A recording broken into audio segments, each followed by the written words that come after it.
Buenas tardes. Estamos aquí nesta concentración, compartindo con políticos, compartindo un pouco cos hosteleros, pescadores deportivos, para reivindicar que isto se volva a abrir, que é un espacio que nos necesitamos para poder desarrollar a nosa actividade. Deste porto, de todo isto, depende moita xente, ten comercios, ten negocios. Estamos agora sufrindo unha crise bastante complicada e ao mesmo tempo que se cerre isto, pues generanos todavía máis problemas a todos.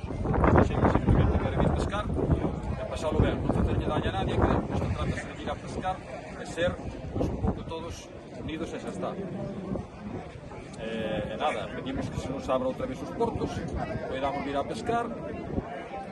É simplemente eso. A situación actual están pechados. Os portos da zona non nos deixan vir a ejercer aquí o noso deporte. Bueno, parece ser que hai máis negociacións, pero estánse retrasando un pouco e queremos un pouco de premura nesta situación.